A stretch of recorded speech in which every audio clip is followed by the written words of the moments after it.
Hola, buenas noches. Qué gusto poder estar en este espacio con todos ustedes, tratando un tema tan importante como el que vamos a dialogar el día de hoy. Este es un tema que tiene que ver con todas las instituciones educativas.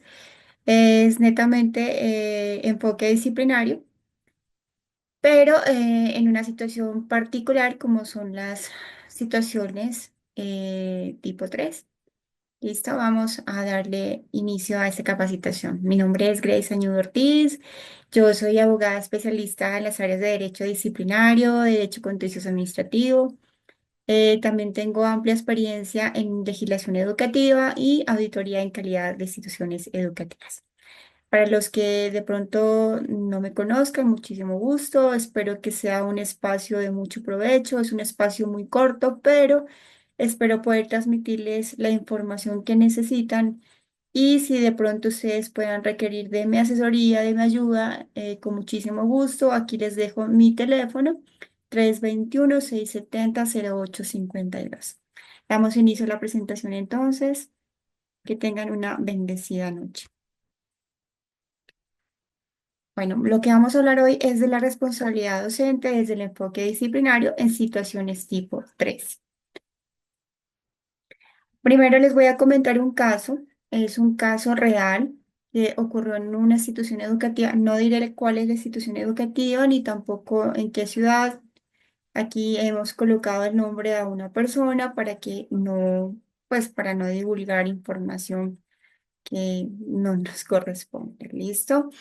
Bueno, esto ocurrió el día 8 de marzo del 2021, en el que una institución educativa organiza una actividad. Esta actividad era de carácter bailable, era en la noche y era para conmemorar el Día de la Mujer. Este evento fue coordinado justamente por las directivas de la institución educativa y cumplía con una condición especial y era que los estudiantes debían asistir de carácter obligatorio. No era voluntario, era obligatorio.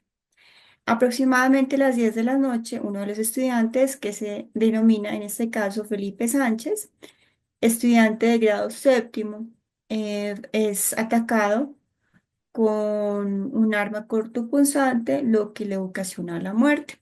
Eso produce dentro de las instalaciones de la institución educativa. La familia del muchacho demanda a la institución educativa, argumenta que la causa de la tragedia fue la falla de la prestación del servicio por parte de la institución educativa, toda vez que en el evento se consumieron bebidas alcohólicas, no se tuvo en cuenta que había menores de edad entre los asistentes y se llevó a cabo esta reunión sin la autorización de las autoridades competentes. Este es el caso, como ustedes pueden ver. Ahora vamos a ver qué se desprende de todo esto, cuál es ya la parte, digamos que de las consecuencias que pueden acarrear ese tipo de eventos que se realizan sin las medidas correspondientes, si no se toman las medidas de seguridad como llamar a la policía y demás, pueden acarrear serios problemas, no solo para el rector, sino también para los docentes y pueden traer pues consecuencias bastante fatales, como en este caso que fue la muerte del estudiante. Para empezar a hablar de la responsabilidad, necesariamente tenemos que hablar de un artículo muy importante como es el 2347 del Código Civil que nos habla sobre el deber de cuidado. Cuando hablamos del deber de cuidado, hablamos de la responsabilidad no solo de las propias acciones, sino que adicional de las personas que tengamos a nuestro cuidado. En ese caso, si nosotros no somos lo suficientemente responsables, la consecuencia será que tendremos que indemnizar por el daño causado. En este caso, bueno, el artículo es un poco más largo, pero aquí solo vamos a traer lo que nos compete y es que los directores de colegios y escuelas responden por el hecho de sus discípulos mientras estén bajo su cuidado. En el caso puntual, como se pueden dar cuenta, existían tres directrices por parte de la institución educativa. La primera, pues que la misma o el mismo, las mismas directivas o el rector fue quien avaló la celebración o la conmemoración de este día, que se hiciera dentro de la institución educativa y que fuera de carácter obligatorio. ¿Sí? Fueron esas tres situaciones particulares que conllevan a demostrar que muy seguramente si tendrían que investigar a alguien dentro de un proceso disciplinario, al primero que van a investigar es al rector porque todo se desarrolló con la aprobación del directivo. Bueno, aquí he traído una sentencia que es una sentencia del Consejo de Estado de Mauricio Fajardo Gómez. Aquí les dejo el número, aquí está en la presentación. que esta sentencia es muy importante porque habla de que esa custodia que es ejercida por el establecimiento educativo se debe mantener no solo mientras el estudiante se encuentra en sus instalaciones, sino que también cuando él se dedica a otros tipos de actividades, como por ejemplo paseos, fiestas, viajes y demás eventos que hubiesen sido programados por parte de la institución educativa. ¿Ya? Entonces, en ese caso, hay que tener presente que este deber cuidado surge siempre de esa relación de subordinación entre el docente y el estudiante. ¿Sí? ¿Por qué? Porque el docente asume como un compromiso frente al estudiante de su cuidado. La doctrina, ¿qué ha dicho la doctrina sobre este tema del deber de cuidado? Que el deber de cuidado comienza desde que el alumno queda autorizado para entrar a la institución educativa, en las instalaciones, hasta que sale de ella. Salvo que el profesor, por ejemplo, lo acompañe dentro de la ruta escolar, del bus escolar, hasta su casa. Entonces, en ese caso, hasta que el niño llegue hasta su casa, abarca el deber de cuidado.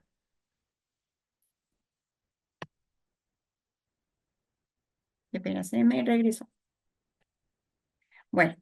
Para poder hablar de este tipo de situaciones tipo 3, necesariamente tenemos que saber cuáles son esas situaciones tipo 3. Y estas corresponden a las situaciones de agresión escolar que sean constitutivas de presuntos delitos contra la libertad, integridad y formación sexual que se encuentran en el título cuarto del libro 2 de la Ley 599 del 2000 o Código Penal, o cuando se constituya cualquier otro delito dentro de la ley penal vigente. Ejemplo de situaciones tipo 3: genocidio, homicidio, feminicidio, lesiones personales. ¿Cuál es el protocolo para esta atención de la situación de tipo 3? Entonces, cuando se causa un daño al cuerpo o a la salud, lo primero, garantiza la atención inmediata. ¿Cómo lo vamos a hacer? Pues obviamente debemos procurar porque la salud física y mental del estudiante sean atendidas, llevándoles ante las autoridades competentes, sea esto un hospital, una clínica, el lugar donde quede más cercano y más inmediato. Se debe informar de forma inmediata a los acudientes. Recuerden, de todo eso se debe que dejar una constancia, un acta de todas las acciones que se están ejecutando. El presidente del comité escolar, ¿qué tiene que hacer? El comité escolar de convivencia lo que tiene que hacer es poner en conocimiento de la Policía Nacional. Se debe citar a los integrantes del comité en los términos que se encuentran fijados en el manual de convivencia. El comité escolar de convivencia debe adoptar las medidas necesarias para qué, para proteger a la víctima. ¿Listo? De eso también se debe dejar constancia. El presidente del comité de convivencia debe informar a los participantes del comité todos estos hechos que dieron lugar a esa convocatoria, les debe informar, pero pues debe tener cuidado de guardar reserva sobre cualquier situación pues que sea de conocimiento únicamente de la víctima y que no, pues que no vaya a atentar contra su derecho a la intimidad. El presidente del comité escolar también debe reportar al SIUSE, que es el Sistema de Información Unificado de Convivencia Escolar, este evento. Y todos los casos que sean sometidos al protocolo deben ser objeto de seguimiento de las diferentes autoridades, sea el comité escolar de convivencia, el comité municipal, distrital, departamental, y que ejerza pues la jurisdicción sobre el establecimiento educativo donde se presentó el hecho. ¿Qué sucede si no se sigue este protocolo? Ello implica unas consecuencias que se van a derivar en responsabilidad de tipo civil, penal o disciplinaria, sea para el rector o docentes que hubiesen participado o demás miembros de la comunidad educativa que hubiesen participado en ese evento. ¿Qué es una falta disciplinaria? Bueno, entonces para poder hablar de toda esta situación en materia disciplinaria, todo comienza con la falta, ¿sí? La falta disciplinaria, entonces en este caso, eh, bueno, realmente en este caso, en el caso puntual que nosotros vimos, hay una conducta por parte del rector, se abre un proceso disciplinario y en ese proceso disciplinario se va a determinar si efectivamente existe una falta disciplinaria como tal y como consecuencia de esa falta, pues ya vendrá la sanción correspondiente. Todo eso es un proceso largo en el que se va a realizar toda una investigación, se va a realizar una etapa de pruebas y ya después de todo eso se encuentra que efectivamente existe una responsabilidad, pues ya vendrá la sanción correspondiente.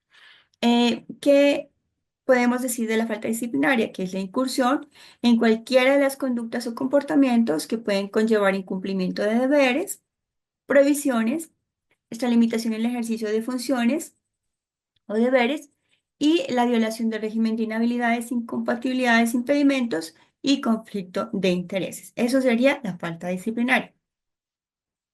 Existen unas prohibiciones, son más de 30 prohibiciones, pero en este caso nos vamos a referir a únicamente dos prohibiciones que son las que están subrayadas en rojito y en subrayado, que es como para más o menos enfocarnos al caso puntual. Bueno, en este caso puntual, la conducta del rector pudo constituir incurrir en una prohibición. ¿Por qué razón?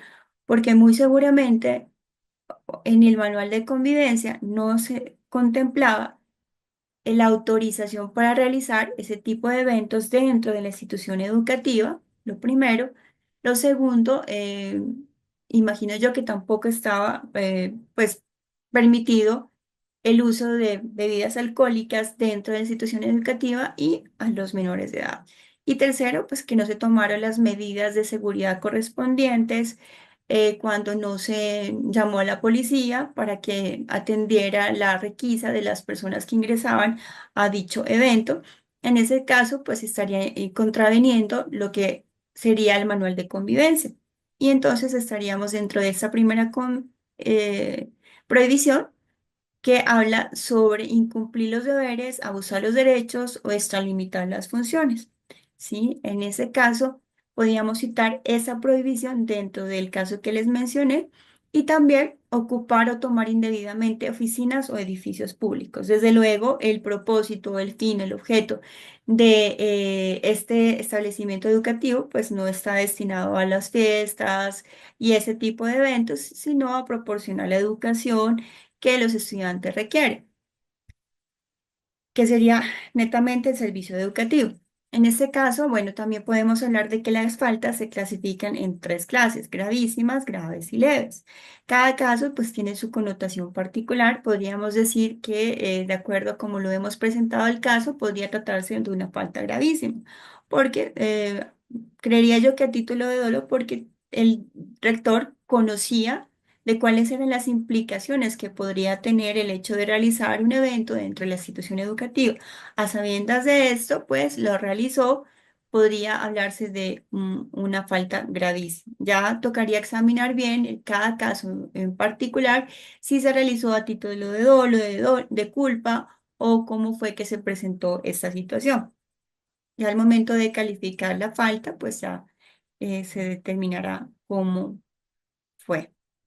Para poder determinar esa gravedad o la levedad de la falta, por eso existen unos criterios. Está la forma de culpabilidad, que es una de los criterios que se tienen, la naturaleza esencial del servicio, el grado de perturbación del servicio, la jerarquía y mando que el servidor público tenga en la respectiva institución, que desde luego en este caso si es rector, pues es la máxima autoridad, pues obviamente tendrá mayor gravedad. ¿Por qué? Porque es la persona que, o la figura que debería dar ejemplo a los demás miembros de la comunidad educativa y pues por supuesto en este caso no fue así. El grado de perturbación del servicio, digamos que en este caso el servicio de lo que estamos haciendo alusión es el servicio educativo, de la educación. Si bien es cierto, eso se hizo en horas de la noche, se produjo un daño, que por supuesto fue la muerte del estudiante, que entonces también en este caso podríamos hablar de la trascendencia social de la falta del perjuicio causado, que pues por supuesto sería lo peor que podría ocurrir, pues la muerte de una persona. En este caso así fue como sucedió. Vamos a ver qué más. Ay, qué pena con ustedes. Listo. Los motivos determinantes del comportamiento. Bueno, ¿qué llevó al rector a autorizar ese tipo de eventos dentro de la institución educativa? ¿Qué lo llevó a omitir ciertas medidas de seguridad que debieron preverse para evitar ese tipo de sucesos? Cuando la falta se realice con la intervención de varias personas, sean particulares o servidores públicos. En este caso, si bien es cierto, está en la cabeza el rector, pues el rector muy seguramente tomó la decisión con base también en una decisión del comité directivo, comité de convivencia escolar. Puede haber tomado esa decisión con base en lo que también ellos pudieron haber autorizado. Entonces, podría ya no solo tratarse la responsabilidad de una persona, sino de varias personas. Habría que ver, pues en este caso en particular, cómo sucedieron las cosas. Las modalidades y circunstancias en que se cometió la falta, es decir, que cuál fue el cuidado que se empleó en su preparación, el grado de participación en la comisión de la falta, si fue inducido por un superior a cometerla, si la cometió en un estado de ofuscación. Bueno, en fin, todas esas situaciones hay que también tener en cuenta al momento de calificar la gravedad de una falta. Y también la realización típica de una falta objetivamente gravísima cometida con culpa grave será como considerada como falta grave. En este caso, como les comentaba, podría tratarse de una falta gravísima. Habría que examinar bien el caso y ver si en efecto eso fue con esa connotación. Bueno, ¿qué tipo de sanciones puede recibir si incurre en una falta disciplinaria? De el proceso disciplinario, después de realizar toda la investigación, toda la etapa de pruebas, se concluye que efectivamente existe responsabilidad, se podría incurrir en la destitución, suspensión, multa o amonestación escrita. Bueno, ¿qué implica la destitución? La destitución, por supuesto, es la falta más grave, que implica la terminación de la relación del servidor público o del particular con la administración, sin que importe que sea su libre nombramiento, remoción o de carrera. En este caso, no importa la modalidad, simplemente se termina esa relación. La desvinculación del cargo. Por supuesto, en los casos que están previstos en la Constitución y la ley, eso tiene que estar previamente establecido en una norma. La terminación del contrato de trabajo, en el caso de los particulares, de colegios privados, y la imposibilidad de ejercer la función pública en cualquier cargo o función por el término señalado en el fallo y, lo más grave, la exclusión del escalafón.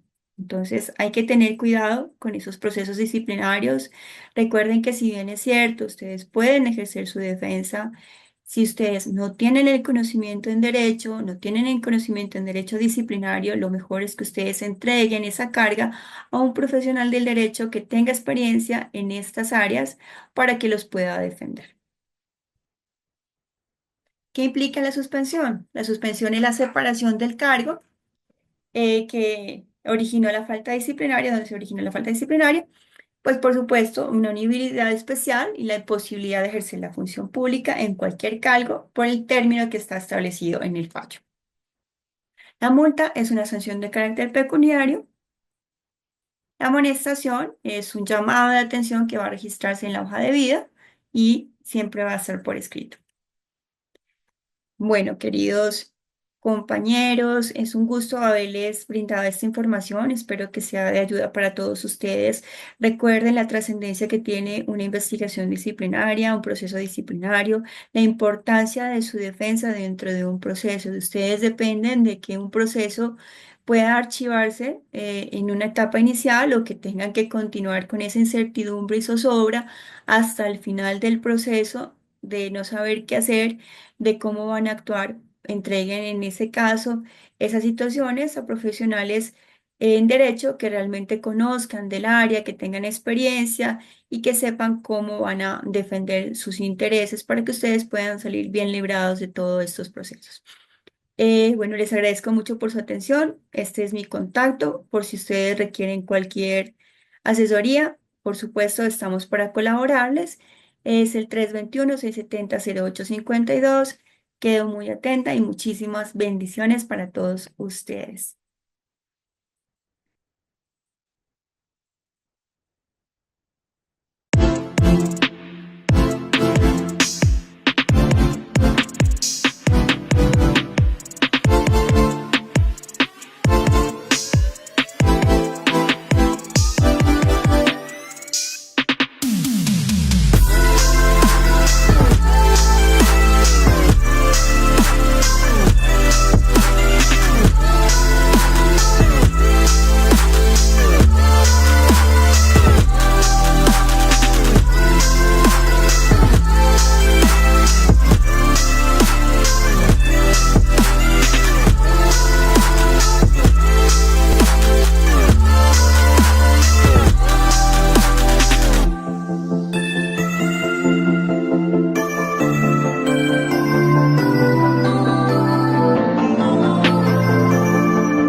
Hola Joshua, muchísimas gracias por la invitación a este podcast en el cual pues vamos a enseñar desde nuestras áreas de experticia y dar esos tips para los docentes que hoy en día se han venido convirtiendo en un trabajo bastante difícil con una cantidad de detalles, de cositas en las que pueden terminar en procesos judiciales y procesos que se vuelven una pesadilla acá en Colombia porque son muy largos, son difíciles, son costosos y los docentes terminan siendo expuestos a unas situaciones bastante difíciles.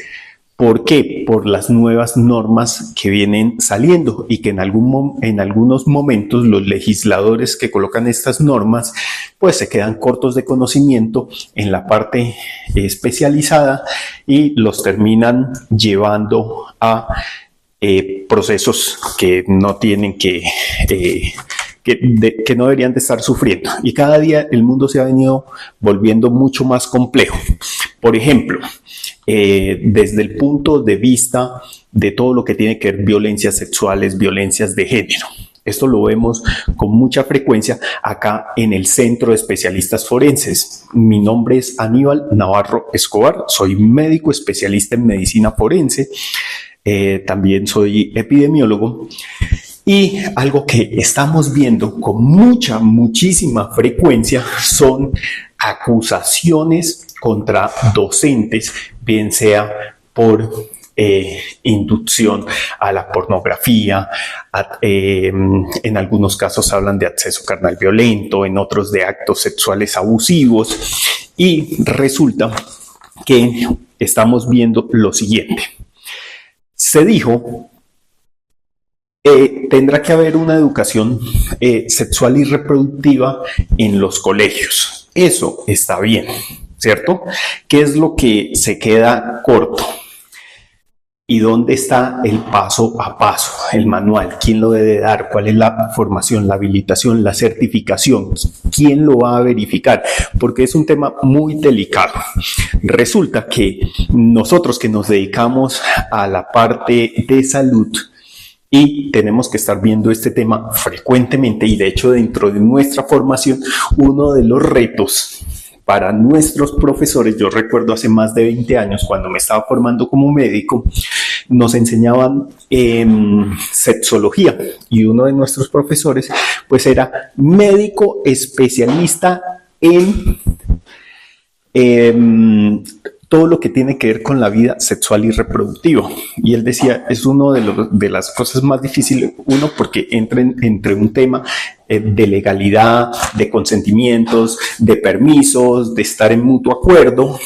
Y decía, aquí se comienzan a generar muchos inconvenientes. Y a pesar de que nosotros ya éramos mayores de edad, para él era todo un reto de cómo nos tenía que educar.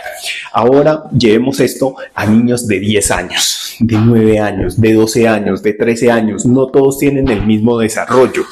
Primero. Segundo, no todos tienen la misma cultura o el mismo contexto familiar. Y tercero, aparte de la familia, no todos se envuelven en la misma sociedad. A pesar de que estamos en un país mediano como Colombia, con 52 millones de personas aproximadamente, pues resulta que el tema sexual se maneja muy diferente en la parte norte del país, en la parte sur, en el Pacífico, en los llanos orientales, y eso termina teniendo unas repercusiones y una forma de interpretarlo.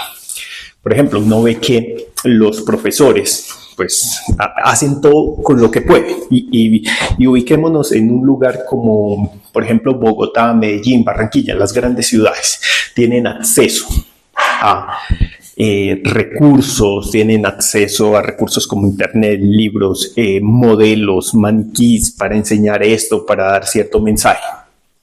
Ahora ubiquémonos en el otro extremo o inclusive hasta dentro del mismo Bogotá. Pues no va a ser lo mismo la educación que reciba en un colegio en Usaquén privado estrato 6, ¿cierto? A que se ubique en Sumapaz, donde la dificultad para el internet en la zona rural pues es marcadísima. Salir a Bogotá ya es todo un reto, toda una programación, llegar al centro, ¿cierto? Ahora ubiquémonos en lugares tan lejanos como Guainía, el Putumayo, el Chocó, que cambia, y eso genera ciertas dificultades de cómo se va a enseñar. Entonces, hemos visto casos en los cuales han dado a enseñar, pues de buena manera, videos sobre la parte sexual y terminan siendo tomados ciertos videos, porque no todos sirven, los terminan interpretando dentro de un contexto de pornografía, o el niño interpreta que eso es parte de una pornografía y lo expresa así en el colegio. Inmediatamente un padre, una madre, inicia todo un proceso contra los docentes que le colocaron lo colocaron a ese contenido, o lo colocaron a ese niño, o lo expusieron a un contenido sexual, porque no estaban de acuerdo que sea en ese momento, porque en el colegio o en la casa, más bien en la casa o en su contexto social, le estaban enseñando algo diferente y terminan ya expuestos. Por eso es muy importante lo que le he escuchado en varias ocasiones a Joshua sobre este tema: ponerse de acuerdo, uno, en los manuales de convivencia; dos, ponerse de acuerdo en algunas cosas de cómo se va a enseñar, en qué momento se va a enseñar, ¿cierto? Porque, y además en este tema es muy delicado, porque si usted lo hace y lo interpreta mal, termina en un proceso judicial. Y si no lo hace, termina en un proceso disciplinario por negligencia. Entonces hay que tener cuidado. Si hemos visto, y claro, para una persona puede ser un video ofensivo, para otro no lo es y termina involucrado en un proceso judicial. Pero bueno, esto es lo que tiene que ver con la parte de educación.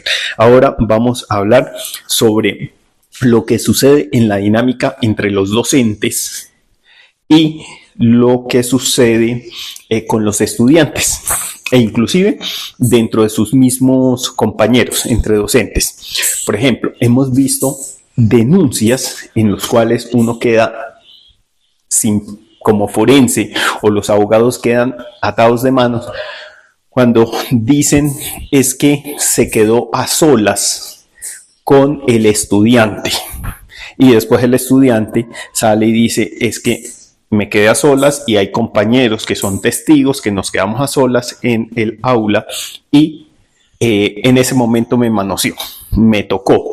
Entonces ya están en ese caso, que es lo que dicen desde el derecho, quien está juzgando: son delitos que se dan a puerta cerrada, por eso no van a dar testigos, por eso hay que creerle. Y aquí en Colombia se metió toda la idea de hay que creerle a la víctima. Las víctimas jamás mienten. ¿Listo? En ese punto estamos de acuerdo. En el que no estamos de acuerdo es que las falsas víctimas sí son mentirosas. Y aquí hay personas que han dejado por sentado de que a nadie se le ocurriría inventarse una denuncia por violencia sexual. A nadie, porque eso es abominable. La verdad no es eso. Nosotros lo hemos visto, y en el Centro de Especialistas Forenses hemos visto cantidades de casos en los cuales se ha demostrado la inconsistencia, se ha demostrado que hay una motivación, e inclusive hay casos en los que se han documentado que a las personas les han pedido dinero, y no estamos hablando de 5 o 10 millones. Les han pedido 100 millones, 150 millones para poder retirar una denuncia, ¿ya? Y eso queda documentado en grupos, en mensajes de WhatsApp, en comunicaciones, en video. De hecho, uno de los casos que recuerdo en este momento es en el sur del país, en donde este caso es de un empresario. Llegan y le piden 6 de la mañana, porque el día anterior había estado con una persona, y le dicen: mira, si no nos entregas este dinero, te vamos a denunciar por violencia sexual, ¿ya? Y él entregó ese dinero. Finalmente igual lo terminaron denunciando, porque le querían seguir sacando dinero, y él comenzó a investigar y se dio cuenta que inclusive aquí habían funcionarios públicos implicados. Otro caso es en Antioquia, donde a un señor jubilado le piden dinero. Entonces son casos donde hay falsas denuncias y son personas mentirosas, pero ante los ojos de una autoridad es, no, aquí eso jamás se da, eso es imposible, pero la verdad es algo que sucede. Entonces una de las recomendaciones es no quedarse a solas, que siempre hayan testigos, otros docentes, evitar esos comentarios. Y ustedes como docentes, cualquier comentario que dé para un doble sentido, eso hay que borrarlo, sacarlo. Y si usted lo ve con uno de sus compañeros, alguno de sus colegas, llámelo aparte, llámelo en privado, ¿ya? O con su coordinador y dígale, mira, eso no se puede hacer. Y si esa vaina es reiterado, pues de pronto usted no lo sepa, pero su coordinador sí, y debe iniciar un proceso disciplinario por ese tipo de comentarios. ¿Y por qué? Resulta que hay casos en universidades, y de pronto ustedes lo han visto, no voy a entrar en detalles, porque es una persona que inclusive conozco, se le ocurrió hacer un comentario de ese tipo. Que llegó y dijo, llegó una estudiante, estamos hablando de una universidad, dijo, qué bonita tu cola, ¿ya? Y todo el mundo, juá, juá, juá, después, pero la cola de tu cabello. Eso no tuvo una implicación inmediata, pero esta persona creció profesionalmente, ese docente llegó a ser muy importante, y cuando estaba a punto de aspirar a un cargo muy grande, muy importante en este país, le sacaron a flote eso y le dijeron inmediatamente descalificado, borrado de la lista, violencia sexual, un proceso judicial después, no de 3, 4 años, más de una década. Le iniciaron un proceso, o sea, eso lo llevó prácticamente a una anulación. Entonces, estimado docente, no sabemos, el día de mañana puedes llegar tú y cambiarte de trabajo y estar aspirando a una rectoría de una universidad, y a eso puede hacer que te bloquee las puertas para siempre. Entonces, evítate esas cosas. ¿Listo? Lo otro que hemos visto, que nos llegan casos, es los mensajes de WhatsApp.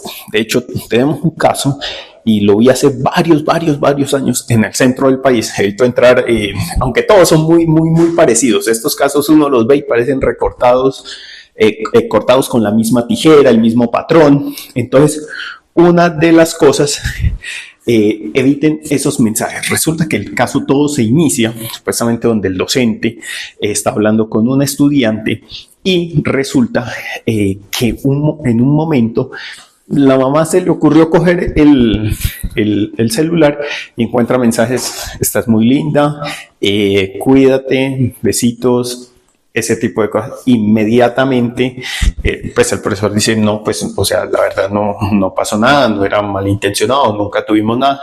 Sale la señora, mi hija está siendo abusada por el profesor tal, e inicia todo un proceso judicial, ¿ya?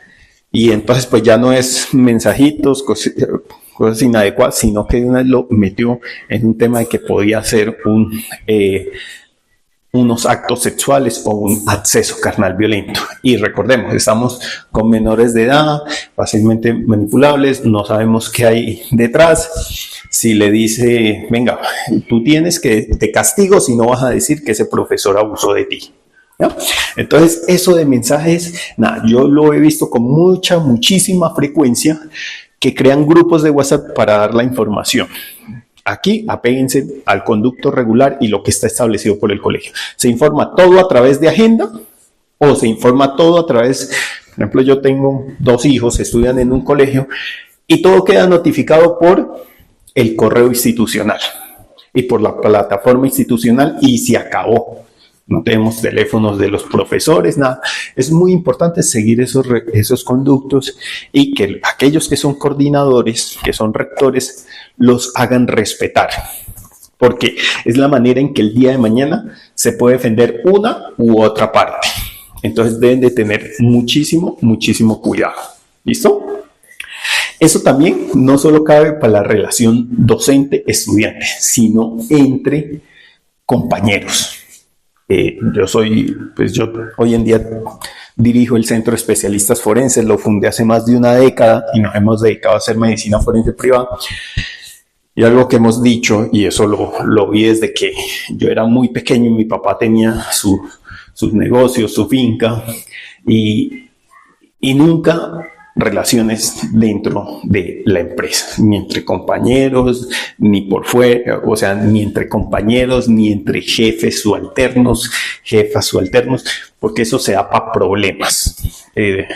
Entonces, si lo puede evitar, evítelo o deje reglas muy claras, porque eso, y acá hemos visto de profesoras denunciando a sus compañeros y dicen, inicialmente sí teníamos una relación de noviazgos, pero me cansé y hoy en día me sigue acosando, me siento víctima de violencia sexual, víctima de violencia de género, entonces algo que comenzó como chévere ya terminó en una pesadilla. Entonces hay que tener cuidado con esa parte. Bueno, otra de las cosas, ustedes deben de tener clarísimo como docentes. Recuerde que ustedes son garantes, ustedes son protectores y además están con niños. Y aquí en Colombia es muy clarita la Constitución que dice los niños primero. Resulta que, y este es un caso que me comentaban ahora días, ya hace más de un año, 2 años, en un colegio, decían, mire, es que hay una niña de 16 años que está en 11 y su noviecito ya salió del colegio. Ellos eran novios cuando ella estaba en 10º y él estaba en 11. Él ya se graduó y se fue, pero ella decidió cortar esa relación. Y este muchacho sigue llegando todos los días al colegio y ella se nos ha acercado, que tiene miedo, que se siente amenazada, que él le ha dicho que le va a hacer algo si no siguen. Y yo le preguntaba y le decía, bueno, ¿y ustedes qué han hecho en esta situación? ¿Cuál es la medida que han tomado? Y entonces la respuesta que me dan es, no, pues nada, porque no vemos ninguna violencia, es que no le ha hecho nada y pues la niña también es como bastante particular. Yo le decía, ustedes ya llamaron a los padres de familia, ustedes ya avisaron a la policía, ustedes le han dicho al ICBF, le decía, venga, tienen que activar una ruta. El peor escenario que ustedes pueden llegar a tener es que salga esta niña y a este tipo, porque ya era mayor de edad él, se le ocurra salir y hacerle un corte en cualquier parte, o inclusive matarla, o algo que pues puede ser un daño transitorio y que lo hemos visto en casos, echarle boxer en el cabello. ¿Qué va a decir esa niña? Yo le dije a mis profesores, ¿y los profesores qué hicieron? Nada. Usted es responsable por omisión. Recuerde que usted es garante y esa figura de garante también la tenemos los que somos profesionales de salud. Todo lo que suceda de puertas para adentro en un hospital o clínica, nosotros tenemos que estar pendientes de cuidar, de vigilar y en algunos casos responsables 100%. Por ejemplo, usted lleva a un niño a un centro de urgencias y a usted se le ocurre decir, no, yo me voy porque ya no me lo van a atender. El niño de puertas para adentro, el vigilante, quien tiene la vigilancia es el hospital o la clínica, no te lo dejan sacar. Y si el niño está muy mal y te lo quiere llevar, de una vez llámeme en policía, llámeme en ICBF, un comisario de familia, el hospital inicia un proceso y así. O sea, se vuelve un tema muy complejo. ¿Por qué? Porque se han visto casos en los cuales los dejan ir y el niño termina muerto.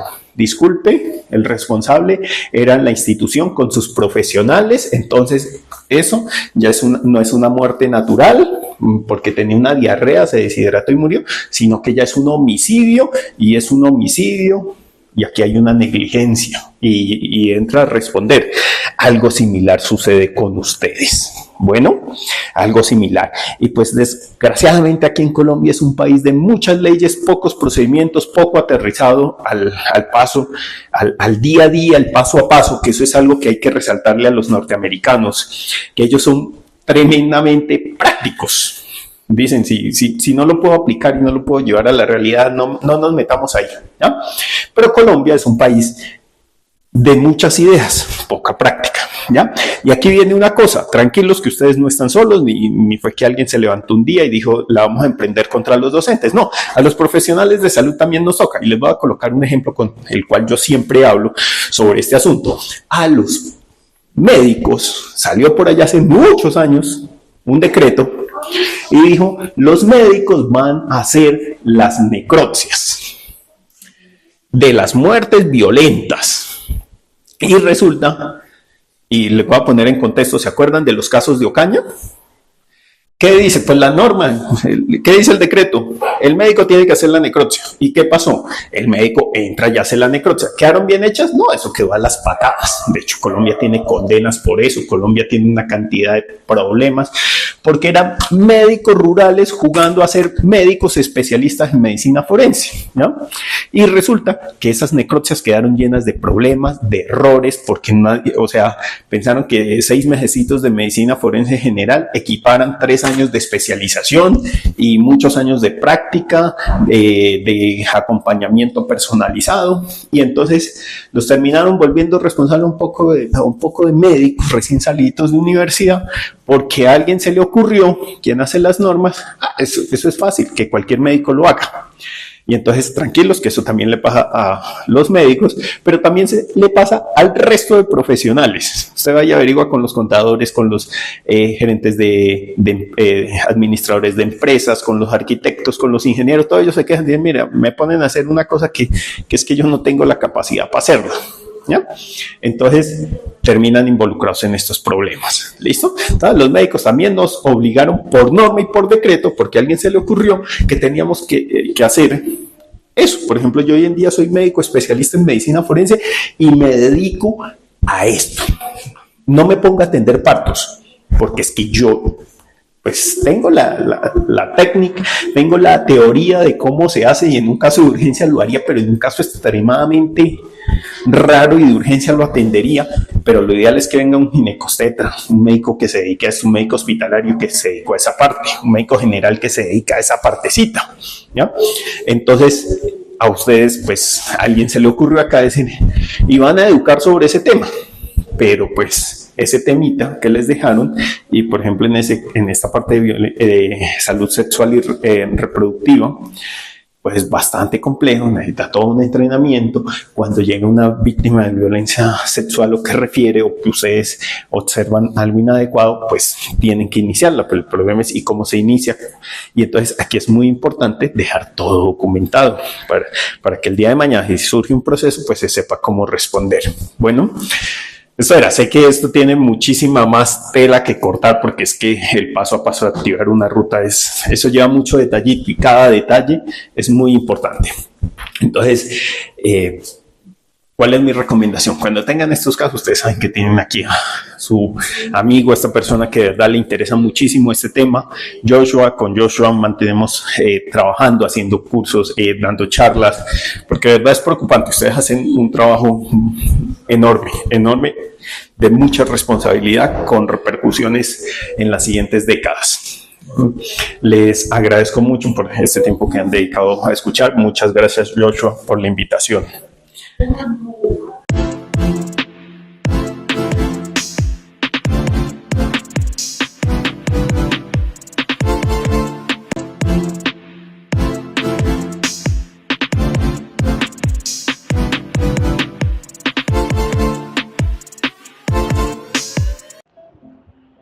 Buenas noches, muchas bendiciones.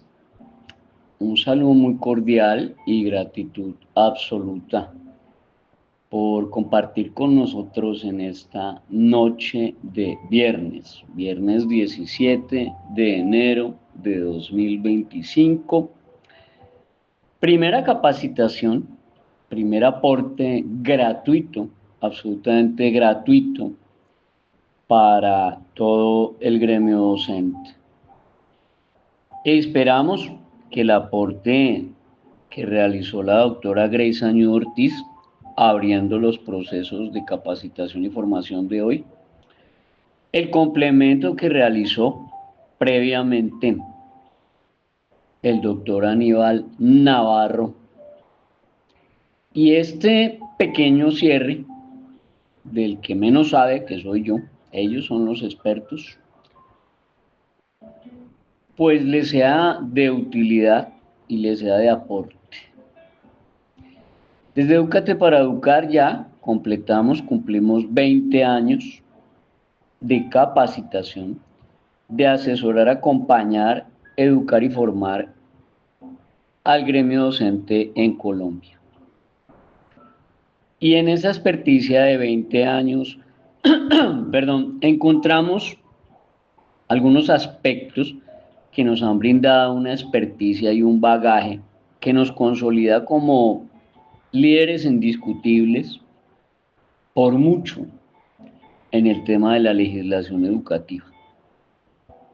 Es decir, conocemos gente, conocemos profesionales y conocemos incluso abogados que dicen ser expertos en legislación educativa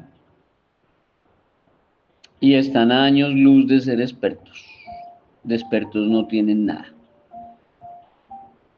Y hay aportes que realmente enriquecen y realmente hay procesos que sí dejan mucho que desear frente a este tema tan álgido y tan complejo y tan difícil de abordar. Mi cierre, perdón, mi cierre se va a resumir, se va a dirigir como a generar una condensación de factores, situaciones y casuísticas que le van a permitir a usted darse cuenta que la responsabilidad penal, la responsabilidad civil y la responsabilidad disciplinaria e incluso una reparación directa le pueden estar tocando a la puerta de cualquier profesor. Lamentablemente, y lo digo así directamente, aunque no le guste a muchos, lo lamento mucho porque es la verdad, lamentablemente los profesores son personajes y pues las profesoras son princesas bonitas y todo, pero son personajes individuos muy confiados. Ustedes son absoluta, total y radicalmente confiados de que nunca les va a suceder, de que nunca les va a ocurrir y cuando les sucede, cuando les llega el problema, cuando llega la situación, ahí sí les pasa factura y no están preparados para ese tipo de procesos. Yo quiero hacer énfasis en algunos casos que he tenido como casuística, en donde he tenido que participar, promoviendo y aportando, defendiendo y entregando mi experticia y mi peritaje como perito, experto en legislación educativa. Y que lamentablemente han terminado en situaciones en las cuales los profesores igualmente han tenido una responsabilidad y no se ha logrado ganar del todo el proceso o sencillamente ocultaron información o mintieron y perdimos el caso. Entonces, tengo un caso, por ejemplo, de una orientadora que omitió denunciar un hecho de abuso sexual contra el tío de la víctima de 8 años y eso ocurrió un día viernes. El viernes a las 12:30 del mediodía se le acerca un niño de 8 años a esta orientadora y le dice pues que el tío colita ayayay. Pues un niño de 8 años no va a ser muy ilustrativo y descriptivo en el tema de un abuso sexual anal que le hace el tío. Perdón. Entonces, en ese aspecto usted tiene que ser un poco más vivaz, más astuto y obviamente mucho más sagaz. Pero si un niño a usted le dice que el tío colita ayayay, pues usted ya entiende. Y esta orientadora tenía 24 horas para denunciar el hecho, pero estas 24 horas de que habla la norma, primero, ¿cuál es la norma? La norma es la ley 1146 del 2007, artículo 15. Ley 1146 de 2007, artículo 15. esta norma dice que tiene 24 horas para denunciar. Pero estas 24 horas en tratándose de niños, niñas y adolescentes menores de 18 años, son horas corridas, no horas hábiles. Son horas corridas. Entonces, si usted se enteró un viernes, pues tiene el sábado que inmediatamente denunciar. Si usted se enteró un sábado por un chat o por una llamada o por un correo, pues tiene que denunciar el domingo. Para eso está la línea 123 de la policía y para eso está la línea 141 del bienestar familiar, que ambas son 24 horas. Y esta orientadora dejó de denunciar y lamentablemente el día sábado, o sea, el día siguiente, el tío abusador sexual, este violador asqueroso, repugnante, abusó nuevamente del sobrinito, del niño de 8 años, y seguramente el niño empezó a pedir auxilio o a gritar y le puso una almohada en la cara y lo asfixió y lo mató mientras lo abusaba. Pues aquí estamos hablando de un homicidio agravado que incluye tortura e incluye acceso carnal violento agravado con menor de 14 años, agravado en concurso heterogéneo sucesivo con actos sexuales abusivos. Estamos hablando de casi 60 años de cárcel para este delincuente, tío del menor. Y cae como cómplice por omisión la orientadora de este colegio, porque haciendo las indagaciones y haciendo las pesquisas y las investigaciones de rigor, cuando encuentran al niño muerto, se devuelven obviamente los 2 o 3 días para empezar a hacer las labores de campo en policía y, oh tamaña sorpresa, se encuentran que en las cámaras del colegio se ve perfectamente cuando el niño ingresa al espacio de la oficina de la orientadora, en la orientación, en la oficina de la orientadora, y se demora más o menos unos 12, 13 minutos allí. Hacen seguir a la orientadora a una indagación, a unos descargos, y allí ella misma se entierra el cuchillo de lado a lado, porque comenta pues que ella sí le recibió el testimonio al menor, pero que ella se iba a esperar hasta el lunes, que para contarle a la rectora y que para que la rectora subiera eso al CIUSE y que para que la rectora pusiera la denuncia. Cuando la ley 1146 del 2007 no dice eso, la ley 1147 del 2006 dice otra cosa. La ley 1146 del 2007 dice otra cosa.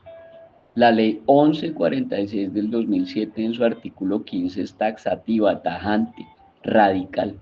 Usted tiene 24 horas para denunciar y pare de contar. Entonces entra por cómplice por omisión, porque el juez del caso determina que si esta orientadora hubiera hecho lo que le exige la ley 1146 del 2007, en sus artículos 12, que es la obligación de denunciar, y su artículo 15, que tiene 24 horas para denunciar, pues posiblemente si hubiera denunciado, entonces hubiera habido la oportunidad de la ejecución de unos actos urgentes y el niño hubiera pasado el día sábado en bienestar familiar o en manos de autoridad competente y no hubiera muerto. Entonces esta orientadora entendió tarde y trágicamente cómo es que tienen que cumplir ustedes la norma y no pasársela de largo como pasársela por la galleta.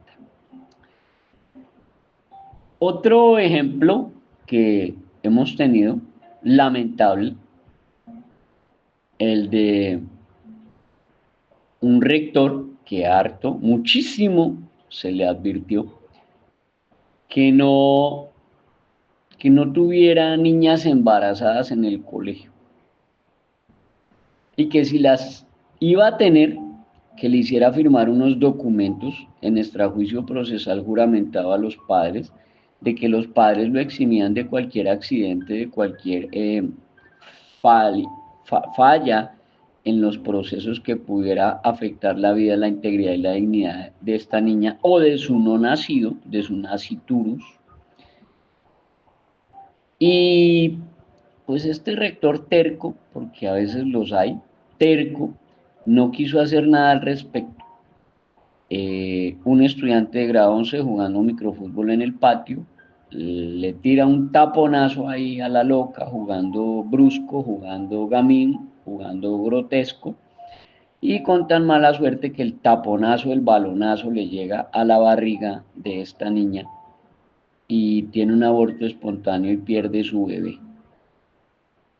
Pero finalmente, ¿quién fue el que se echó la responsabilidad al hombro a recibir esta niña en el colegio, embarazada con 7 meses? Pues el rector. Entonces, además del que tiró el balonazo, que es un homicida, un asesino, así sea preterintencional, o sea, nunca tuvo la intención de matar el bebé, pero lo mató. Aparece un rector absoluta, total y radicalmente irresponsable que propició ese homicidio de ese bebé al permitir que la niña entrara embarazada con 7 meses al colegio sin tener cómo garantizarle la vida, la integridad y la dignidad. Y finalmente, para cerrar, quiero ser muy enfático y muy claro en un análisis estricto de la tercera sentencia que me ha sido revisada en sede de Corte Constitucional en la figura de la revisión. Soy la única persona en Colombia a la cual le han revisado 3 sentencias en la Corte Constitucional en sede de revisión, 3 tutelas.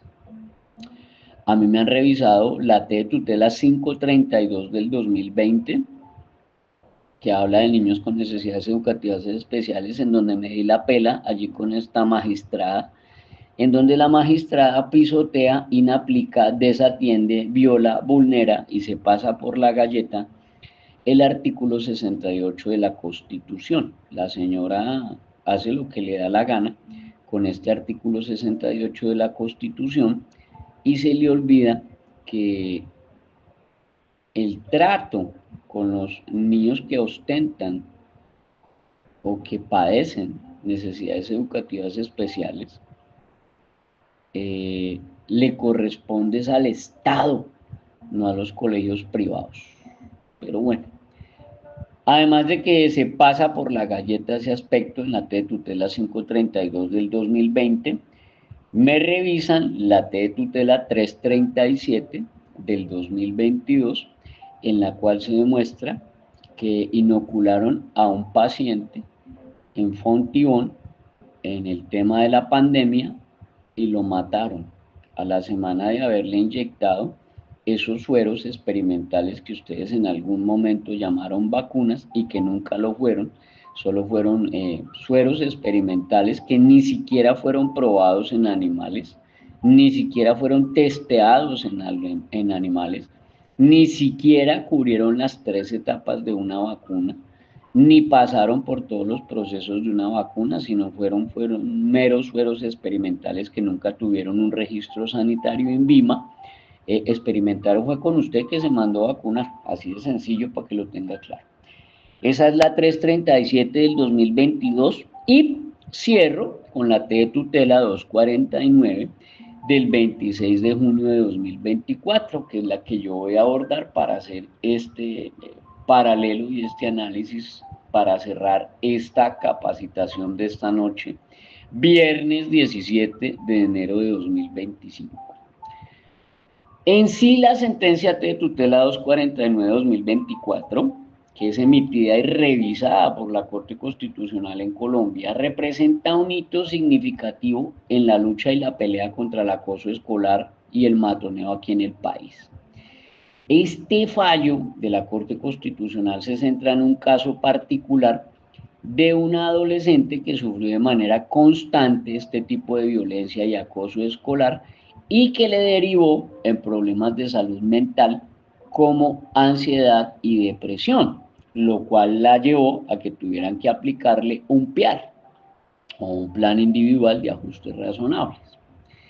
Y en sí, en fuerza vinculante y en especificidad, esta sentencia que prioriza, pues la priorización que da esta sentencia es el bienestar de los estudiantes, cuando la Corte Constitucional enfatiza en su fallo que el bienestar de los estudiantes debe ser una prioridad tanto para las instituciones educativas como para el Estado.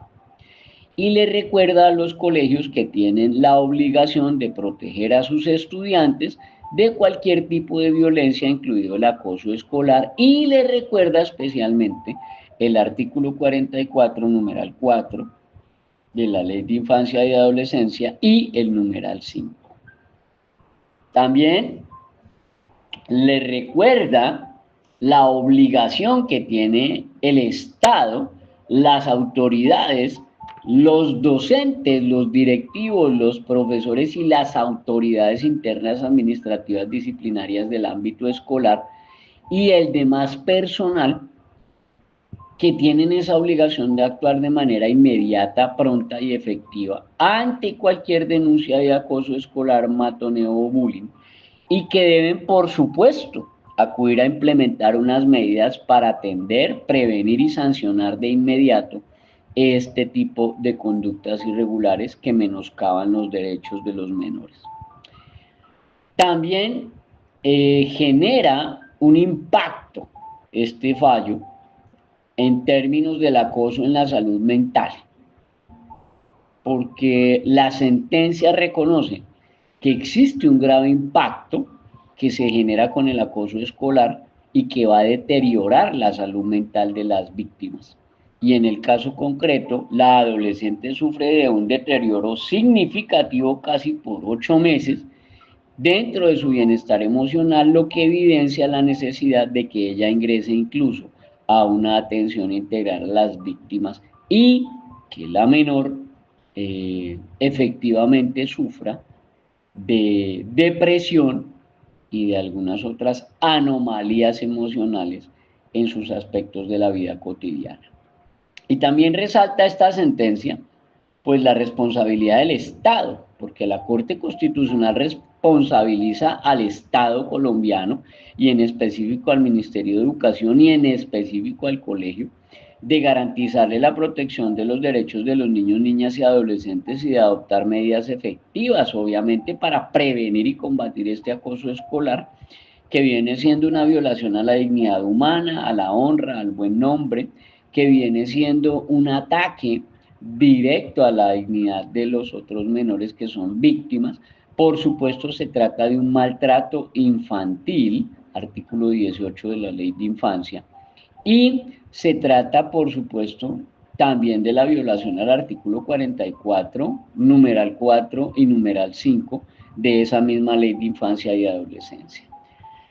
¿Y cuáles son las implicaciones de esta sentencia? Lo primero es pues que la sentencia dice que se tiene que generar una mayor protección para las víctimas y esta sentencia lleva, induce y exige que se fortalezcan los derechos de las víctimas de acoso escolar y les brinda mayores herramientas no solo para denunciar, sino también para garantizar que haya justicia. Mensaje totalmente contrario, abismalmente opuesto y completamente diferente al que vende el Ministerio de Educación y las Secretarías de Educación actualmente, de que exista impunidad. Eso es lo que busca el Ministerio de Educación ahorita con su lenguaje y con su discurso, de que todos estos casos de bullying y de matoneo y de acoso y de hurto y de lesiones personales, peleas y demás, queden en la impunidad. Eso es lo que busca ahorita el Ministerio de Educación con su cuentico de que todo es ahora pedagogía y abracitos y besos, y eso no es así. Aquí también tiene que haber un componente punible y lo demuestra esta sentencia cuando le compulsa copias a los profesores. Ya ahorita vamos a ver cómo es. También le genera una mayor responsabilidad a las instituciones educativas contrario a lo que hace la Secretaría de Educación Certificada y el Ministerio de Educación, y les advierte que los colegios deberán implementar protocolos más robustos para prevenir y atender los casos de acoso escolar y que deben ser más responsables ante cualquier tipo de omisión en este sentido. Y le genera un mayor compromiso al Estado, porque le dice al Ministerio de Educación, que es parte del Estado, que deberá redoblar sus esfuerzos para garantizarle a los menores de edad un entorno escolar seguro y libre de violencia para todos los estudiantes. Y finalmente, en resumen, esta sentencia de tutela 249 del 2024 es un paso importante en la construcción de un entorno escolar más seguro y respetuoso en Colombia, al reconocer el daño que causa este acoso escolar, este matoneo, este bullying, y al exigirle de manera tajante a las instituciones educativas y al Estado que tomen esas medidas concretas, lo que convierte esta sentencia en un precedente importante para la protección de los derechos de los estudiantes en el ámbito escolar. Entonces, no es una sentencia para tomar a la ligera, porque puede llevar incluso a los profesores a que la Procuraduría General de la Nación les genere una sanción, porque el profesor puede llegar a ser un educador que es cómplice de ese acoso escolar, es cómplice por omisión, y esto significa que le pueden comprobar la falta tras una investigación exhaustiva y escuchar los descargos de otros estudiantes. Y bueno, es la palabra de un menor de edad contra la del profesor y ya veremos quién gana. Le van a aplicar una medida disciplinaria que puede ser una suspensión temporal de su cargo de profesor y de su planta docente o de su espacio laboral, hasta la destitución y la inhabilidad para ejercer la docencia durante más o menos un periodo de 10 años. De otro lado, la misma Procuraduría ha enviado un mensaje claro de que todas las acciones deben buscar prevenir que otros docentes cometan actos de omisión, de complicidad, de abandono, de maltrato por omisión, porque también lo hay, y se ha demostrado que el acoso escolar no debe ser tolerado de ninguna manera y de ninguna índole. Que tenemos es que dirigirnos a proteger a los estudiantes, a restaurar la confianza al sancionar a los responsables, y que los padres de familia y la comunidad educativa y la academia en general esté segura que se va a sancionar a los responsables y que eso no va a quedar en la impunidad. Y por otro lado, se fortalece también el marco normativo. Entonces, las instituciones educativas, los docentes y los padres de familia tienen que dirigirse a proteger a los estudiantes menores de edad, y los estudiantes menores de edad tienen que dirigirse a denunciar cualquier situación de acoso escolar, bullying o matoneo que conozcan o que experimenten. Entonces, eso es importantísimo para que las instituciones educativas puedan combatir el acoso del bullying y el matoneo y puedan implementar protocolos claros de prevención, detección y atención de estos casos de acoso escolar, que la sentencia de tutela 252 del 2023 genera como un fallo en el cual ya ponen a responder con su dinero, ya ponen a responder de su bolsillo, ya van a responder, son los profesores con su billete cuando incurran en omisión, descuido, trato negligente, abandono, cuando se incurra también en un retardamiento o en un rehusamiento o una denegación de sus funciones que están consagradas allí en el artículo 18 y 19 de la ley 1620 del 2013 para algunos casos. Dentro de este fallo de la sentencia de tutela 249 del 26 de junio de 2024, tengo que resaltar algunos de los puntos de la providencia, y el primero por resaltar es el segundo punto, que dice ordenar a la institución educativa y a la Secretaría de Educación Municipal y al Ministerio de Educación Nacional que dentro del término máximo de 3 meses posterior a la notificación de esta providencia y en una fecha académica hábil, tienen que realizar un acto de excusas públicas y una manifestación de compromiso institucional y de agradecimiento a la menor de edad víctima en los términos establecidos en los fundamentos jurídicos 156 y subsiguientes de esta providencia. Resalto también el numeral sexto de esa providencia que dice taxativo, ordenar al Ministerio de Educación Nacional que en el término de los 6 meses siguientes a la notificación de esta decisión complemente la política pública de prevención, contención y atención de la violencia escolar conforme a las directrices contenidas en el Fundamento Jurídico 143. Esto con el propósito de visibilizar el fenómeno del acoso escolar y la respuesta institucional que suscita, cómo así debe responder efectivamente a los desafíos que impone, en especial para los estudiantes víctimas de estos vejámenes. Entonces, si dice que le están dando 6 meses a partir de la notificación, pues yo le recuerdo a usted que la fecha de esa sentencia es el 26 de junio de 2024. O sea que para esta mediatura de enero ya deben tener en el Ministerio de Educación este complemento de la política pública de prevención, o estarían en prevaricato por omisión o por lo menos en un fraude a resolución judicial. El literal séptimo me preocupa mucho y bueno, el octavo y noveno, estos tres son con los que quiero cerrar y generarle la responsabilidad que usted tiene que guardar en su bolsillo.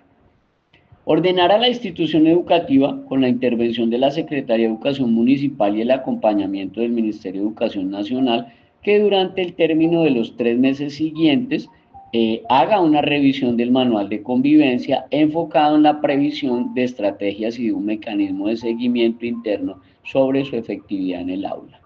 Lo anterior de conformidad con las pautas dispuestas en el Fundamento Jurídico 128 de esta providencia, y durante ese mismo periodo, o sea 3 meses, las autoridades escolares del plantel educativo deberán ser formadas por las demás entidades para el reconocimiento y la gestión efectiva de las situaciones de acoso escolar. Y finalmente, el octavo y el noveno son los que más me preocupan, y con eso quiero cerrar esta intervención de las 3 personas que participamos de esta capacitación. Dice octavo, compulsar copias con destino a la Secretaría de Educación Municipal para que en el marco de sus competencias efectúe las averiguaciones a las que haya lugar y determine si resulta pertinente la apertura de una investigación disciplinaria contra los docentes que habrían revelado información contenida en la historia clínica de la menor de edad. Delicadísimo que ustedes docentes estén revelando allá en sus chats, en sus WhatsApps internos del colegio, historia clínica de menores o de las situaciones tipo 3 que ustedes están manejando. Aquí les están compulsando copias disciplinarias y en el noveno, peor todavía, la Corte Constitucional exhorta a la Fiscalía para que en el marco de sus competencias constitucionales y legales, una vez analizados los hechos de manera sistemática, establezca si hay lugar al desarchivo y a la continuación de la investigación penal del caso. La entidad deberá informar a la Corte Constitucional y al juez de primera instancia de manera continua el avance de esta investigación penal. Y décimo, ordenar a la institución educativa que en el término de las 48 horas siguientes a la notificación de esta decisión responda a la petición radicada en las dependencias el 17 de noviembre de 2023, radicada por la madre de la menor de edad involucrada. O sea, un derecho de petición que demoraron en contestar, oiga, descaradamente, casi 4 meses. Entonces, delicadísimo asunto, estos aspectos, para que usted los tenga en cuenta. Eso demuestra que en efecto, ustedes profesores, coordinadores, orientadores y rectores, sí están sometidos a una responsabilidad penal, y si no, no le estarían compulsando copias a fiscalía. Una responsabilidad disciplinaria, si no, no estarían metiendo a procuraduría. Una responsabilidad pecuniaria, y si no, no estarían pidiendo una reparación directa, y una responsabilidad en repetición o acción de repetición o de reparación directa, ya sea contractual o extracontractual, o sea, los daños y perjuicios que usted ha generado por sus acciones o sus omisiones. Ese era mi aporte para aparte de 3 ponencias, de 3 invitados, de 3 especialistas, cada uno haciendo sus aportes desde su conocimiento, su experticia y su bagaje. Espero haber sido útil en este ejercicio académico cognitivo curricular, por supuesto jurídico, legal y sociojurídico, para enriquecer su conocimiento. Y por parte de Edúcate para Educar, pues 20 años llevamos ya capacitando y formando al magisterio, y una invitación a que nos contacten cuando nos necesiten. 305-416-0114. 305-416-0114. Un feliz resto de noche en este viernes 17 de enero de 2025. Que mi Dios me los guarde, que mi Dios me los bendiga. Feliz y bendecida noche.